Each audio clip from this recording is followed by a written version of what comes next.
Muchísimas gracias. Nuevamente tenemos una entrevista especial aquí en Revista Economía. Hoy tenemos el gusto y el placer de saludar desde República Dominicana a un gran y excelente amigo.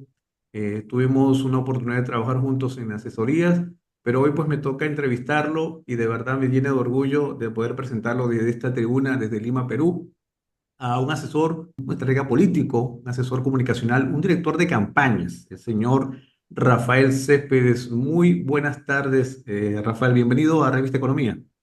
Gracias por invitarme, es un placer enorme volver a verte, aunque sea por estos medios, y conversar sobre Perú, Latinoamérica y el mundo, sobre los temas que están en el tapete en la actualidad. Va a ser un placer hacerlo. Muchísimas gracias, Rafael. Bueno, justamente invito a don Rafael a esta entrevista importante en la revista Economía para hablar un poco de la economía peruana. Tiene una opinión importante como estratega y es que ya en próximos minutos, tiempos, semanas se anuncian muchos candidatos presidenciales, ya van 30 aproximadamente aquí en Perú. Y me gustaría saber tu primer enlace en esta oportunidad para el Perú, don Rafa. ¿Cómo ve la economía? ¿Cómo ve la política del exterior, la política peruana? Bienvenido. Gracias. Bueno, desde aquí, porque no conozco Perú de manera directa, pero por mi profesión me veo obligado a monitorear, decimos nosotros, cómo están las situaciones en los diferentes países que nos circundan, en este caso Latinoamérica. En el caso de Perú, que uno viene siguiendo por hace algunos años, todavía venía pasando por situaciones políticas bastante complejas después de los diferentes presidentes, los diferentes cambios. Afortunadamente, al margen de la parte política, tenemos un tiempito de calma, ¿no? De tranquilidad, si se puede decir, en Perú. Y definitivamente la economía sin tranquilidad no va a prosperar en ningún país del mundo. Por lo tanto, lo que estamos sintiendo de Perú es que Perú se encamina adecuadamente con una dirección más o menos central y que yo le auguro mucho éxito, sobre todo si logran materializar esos aprestos en términos del desarrollo de las partes rurales de Perú, que son para mí la parte realmente interesante desde el punto de vista de hacer crecer la economía. Desde aquí Perú se ve como una economía que comienza a solidificarse, esa es la realidad. Sí, justamente conversamos esta mañana con un asesor también económico de que los índices es que la inversión está llegando muy lento, pero sí, pero desde afuera también debe usted tener una apreciación que no está de la mano la política con la economía. Y es que las inversiones y la parte de producción, vamos a decir, la materia prima que hace el país está alejado o no tiene que ver, o sí vincula a la política, pero no están tan comprometidos como en otros países. ¿Cómo usted ve ese paralelismo entre la economía y la política justamente en esta región, aquí en Perú?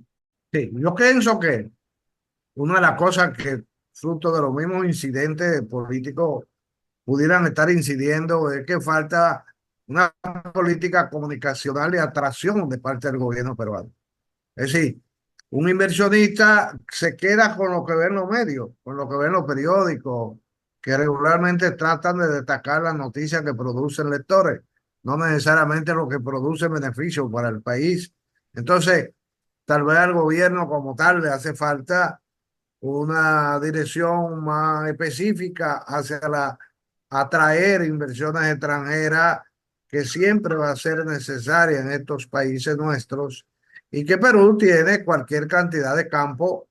Por ejemplo, el campo minero en Perú es vastísimo y en consecuencia los minerales son unos recursos interesantes. Nosotros vivimos aquí la experiencia de tener bauxita, hierro, níquel, oro, y esos desarrollos, pues, son necesariamente unos apuntes interesantes para el desarrollo. Perú, yo no sé si es el número uno, pero anda cerca en nuestra área de lo que es un país realmente minero.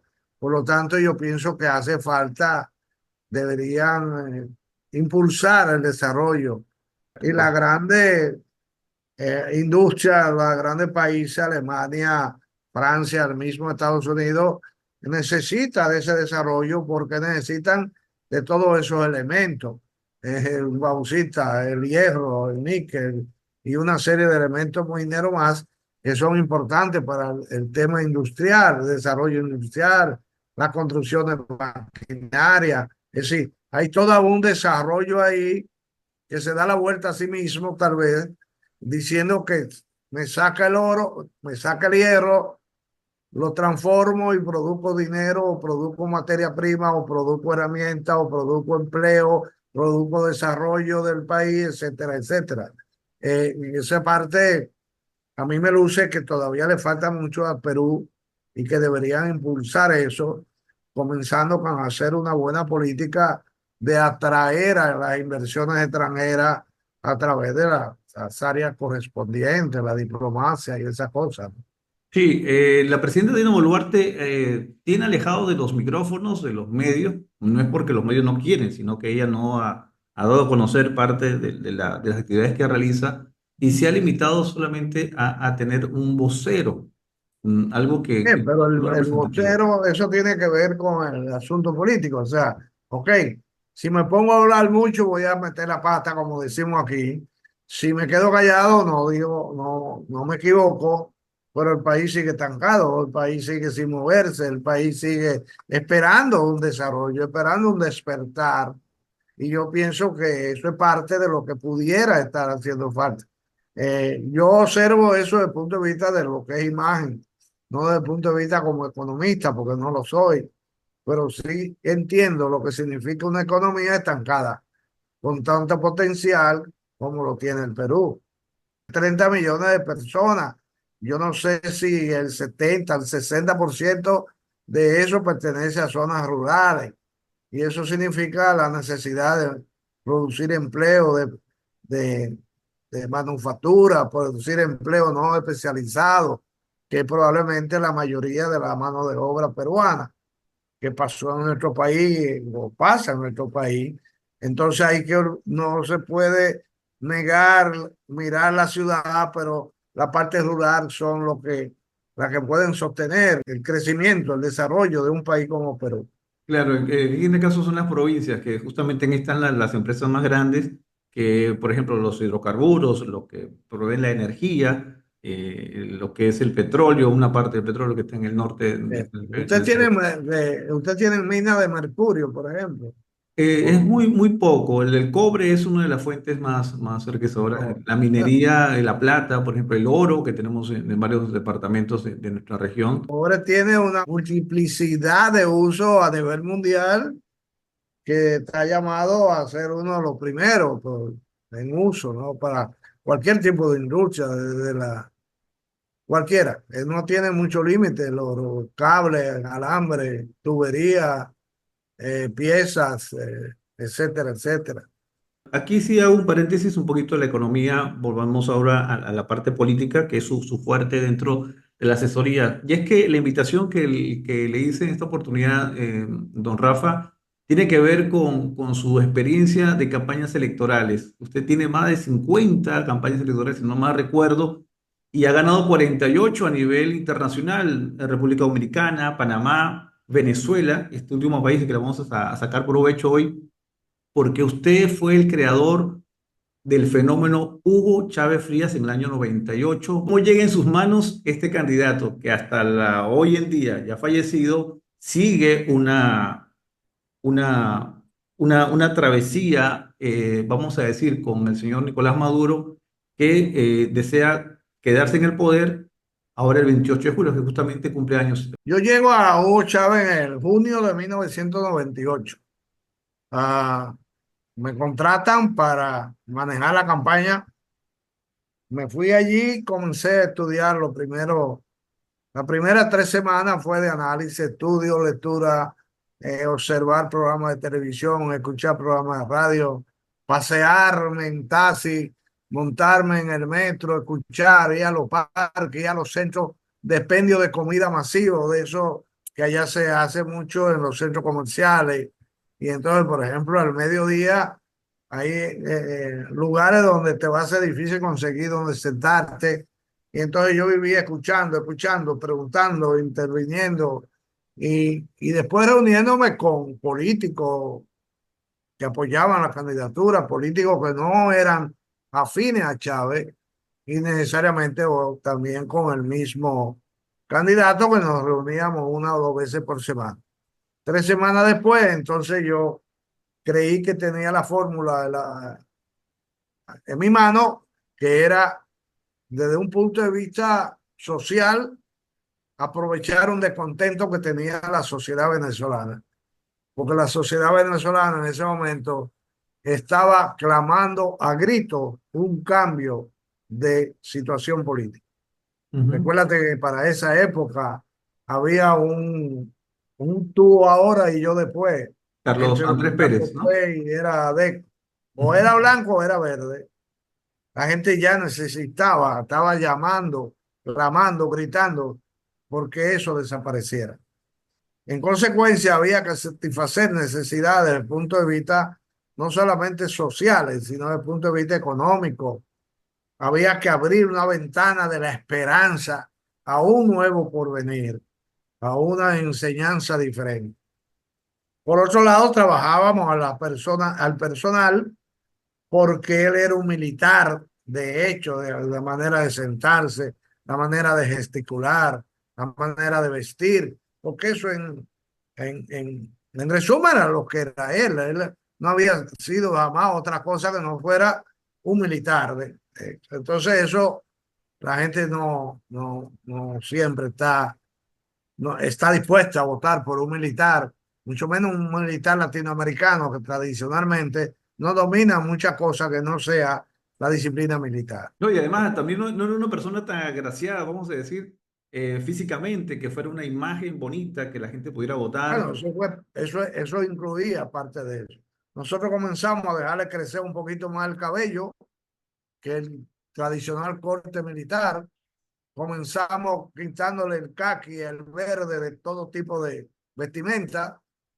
Comenzamos a hacer ensayos privados de cómo manejarse con la mano, con la cara, cómo sonreír, cómo actuar cuando le hicieran una pregunta casiosa, molestosa, a la postura física, mostrar gallardía, mostrar seguridad, mostrar simpatía, a, jamás molestia, jamás golpear.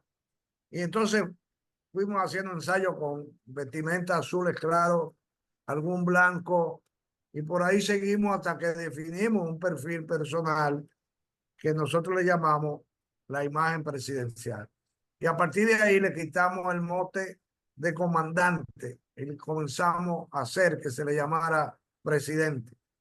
Y esa asociación de satisfacción en lo físico de una figura muy alejada de fortaleza, o llamarlo así, o del cuartel, a una figura en un escritorio manejándose con una lentitud, con una buena sonrisa, a eso agregándole el manejo comunicacional del lenguaje corporal.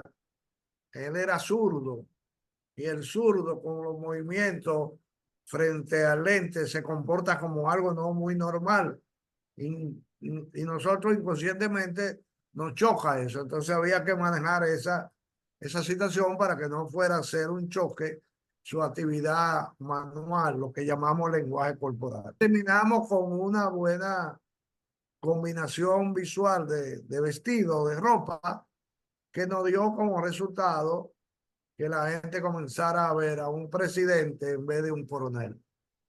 Yo Y le el resultado lo completaba el discurso, obviamente.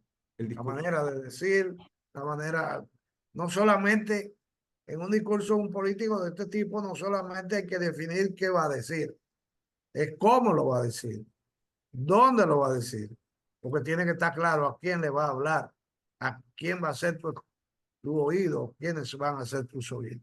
Yo creo, Chávez estaba convencido de que necesitaba ayuda para ganar. Y Chávez es uno de los clientes que yo he tenido más definido en esa posición, que es un problema en la mayoría de los candidatos. La mayoría de los candidatos le quieren ganar al asesor. No permite que el asesor lo ponga a ganar a ellos. Entonces, Chávez convencido de que lo que él quería era ganar y de alguna manera creyó en mí, entonces me dijo, voy a hacer todo y solo lo que tú digas. Y en un momento dado reunió el equipo central, incluyendo a Luis Miquilena, que en algún momento tuvimos algunos roces. Y le dijo, yo tengo una estrategia aquí que diseñó Céspedes. Con esto yo voy a perder o voy a ganar. El que no esté de acuerdo con esto tiene vacaciones hasta que ganemos. Pero a partir de hoy, solo esto. Y así se hizo. Y ya sabemos, afortunadamente, cuál fue el resultado, por lo menos desde el punto de vista profesional. No estoy hablando del positivismo desde el punto de vista de ejercicio del poder, que es otra cosa. Claro, Es otra- dentro de los planes, cuando usted ve a Chávez, a Hugo Chávez en Venezuela, lo prepara, lo lanza al ruedo político, lo lanza al ruedo con la gente, ¿cómo usted intenta esa combinación, esa simbiosis entre él y el pueblo? Porque, por supuesto, había una inconformidad por la situación política, pero cómo él, siendo militar tan recio, tan duro, cómo se ablanda ante, o es que había un sentimiento también por parte de él para poder transformar el país. O bueno, esa era la intención en su principio. bueno, es una mezcla de cosas, algunas ya te le he dicho. La otra es, por ejemplo, cuál fue el eslogan que usamos para la candidatura. Un sentimiento nacional. Nosotros teníamos que convertir la esperanza del pueblo, en la aspiración de todo un pueblo, en que Chávez era eso. Y eso lo logramos vender a través de él. En un momento dado fue necesario usar la imagen de la esposa, que es un detalle que mucha gente pasó por alto, aunque tuvo su efecto sin darse cuenta de lo que pasó allí. Había un momento en que la candidatura de Chávez se me hacía difícil que llegara a más del 43. Y llegaba a 43 y volvía para atrás a veces y volvía a 41. Subía a 44, pero volvía a 42. O sea, en ese vaivén se me iba ahí el tiempo y entonces mando a hacer un flash sectorial y encuentro con que a Chávez, un sector de la sociedad venezolana, no lo escuchaba para nada. Ujú. Entonces no era posible convencer a esa gente de lo que él era, de lo que él le planteaba, de lo que él prometía, si no lo escuchaban. Entonces había que crear un arte ego de él. Y creamos un vocero especial que se llamó María Isabel Rodríguez de Chávez, La la esposa, en ese esposa. momento de la esposa de Hugo Chávez. La preparamos desde el punto de vista, ella no fue complicado porque ella tenía experiencia en televisión, se había manejado con un programa. Era Miss, ¿no? Fue Miss, creo, fue Miss de una zona, una región de allá en Venezuela, una Sí, marca ella, de una imagen. Barquisimeto tuvo mucha participación en televisión, que era de su estado natal. Y bueno, ella fue de mucha utilidad por discurso, por anuncios, firmamos como 3 o 4 anuncios. Ella fue y le dio conferencia a los médicos, le dio conferencia a la Asociación de Ingenieros, le dio conferencia a la Asociación de Masones. De, Ah. o sea, la paseamos por sectores de la más alta sociedad en términos económicos, de primera línea, de la clase A, y la paseamos por ahí con un discurso bien estructurado, bien conciso, bien preciso, y terminaba diciendo lo que yo creo, lo creo por Chávez.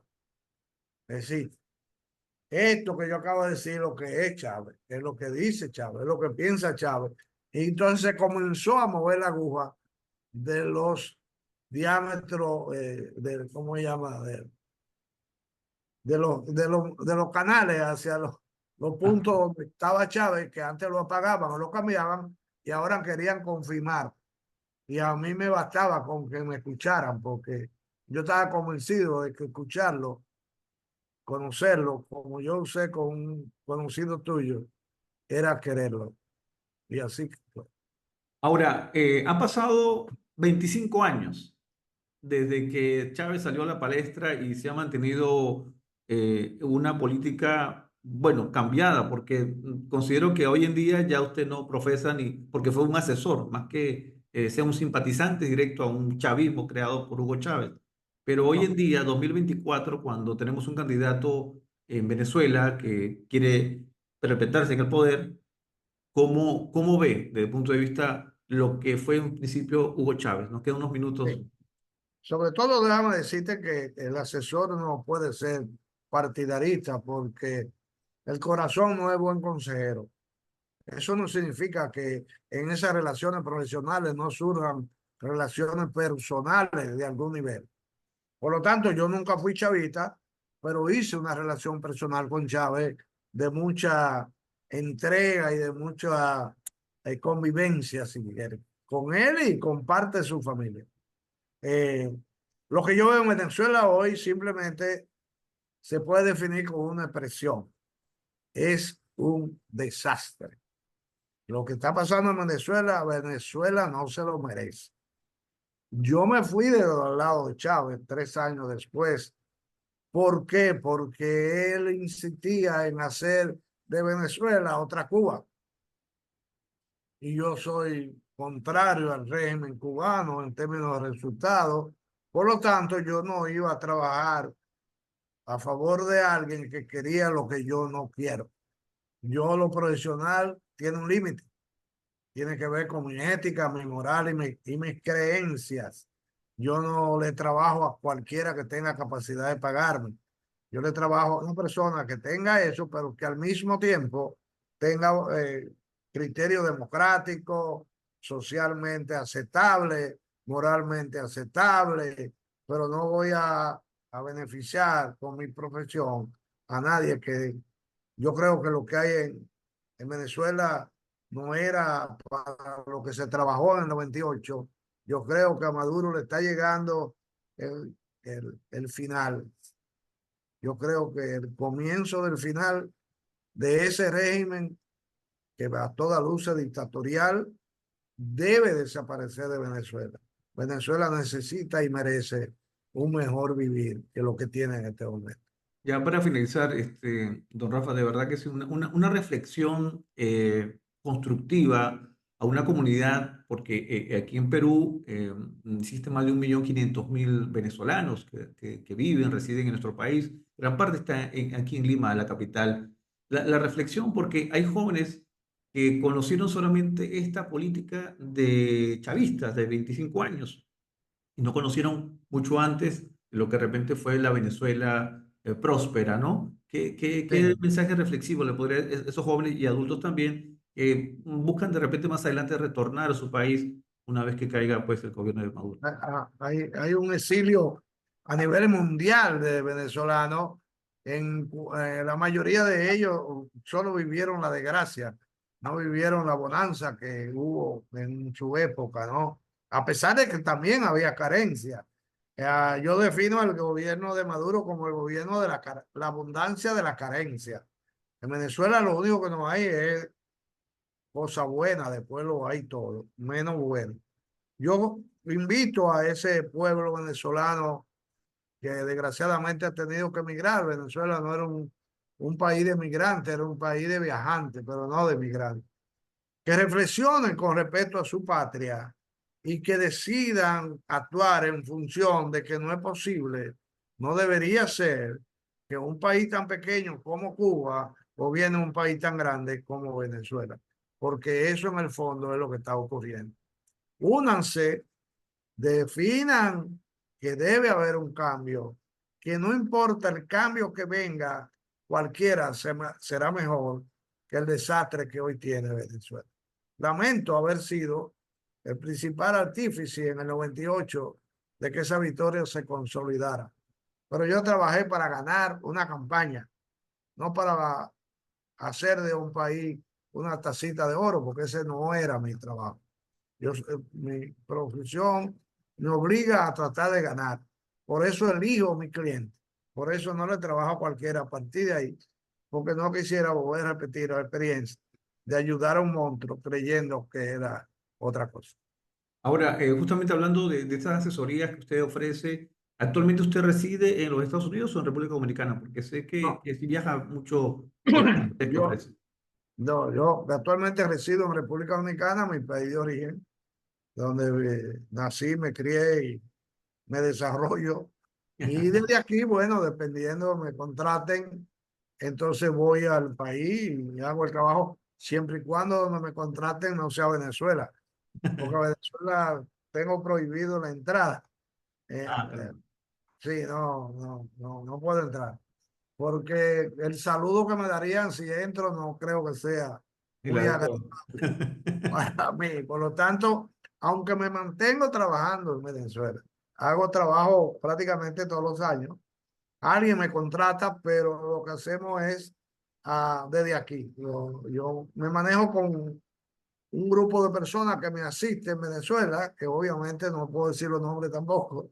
Claro. Y a través de un equipo de trabajo que yo tengo allá, cuando se presentan los casos de contrataciones, pues yo a través de ellos desarrollo el trabajo, porque tengo la ventaja además de que, salvo de Tamacuro y Amazonas, conozco todos los estados de Venezuela.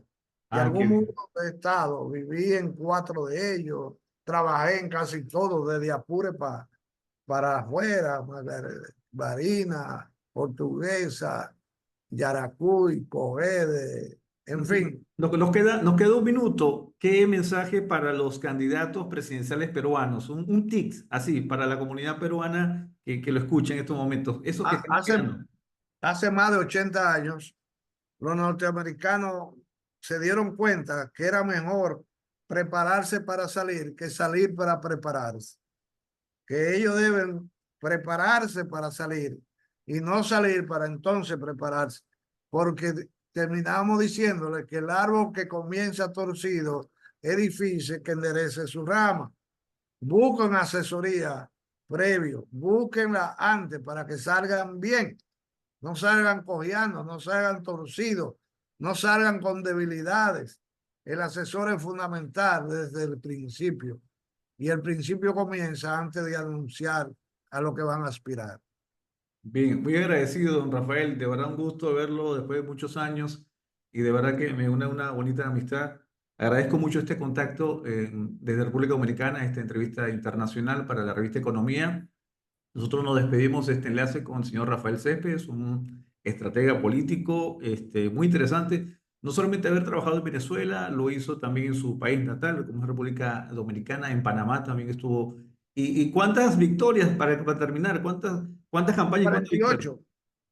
Hemos ganado 48 de 51. O sea que tiene un récord ahí, ¿no? Un récord. Bueno, si no se parece un poco, ¿no?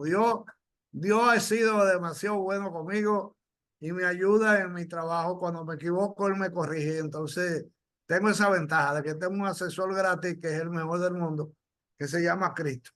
Qué bueno, qué bueno. Amén, amén. Bueno, agradezco mucho el contacto, don Rafa. Estamos en comunicación. Siempre, siempre a tu orden. Me has hablado un día cuando sea Perú. Claro que sí, un Estoy día lo por ahí. conocerá pronto Soy y enamorado del ceviche. la comida, así es. Uno de los platos banderas que tiene nuestro país. Agradecido a todos ustedes aquí en la revista Economía. Volvemos a un nuevo enlace en una próxima oportunidad. Hasta luego.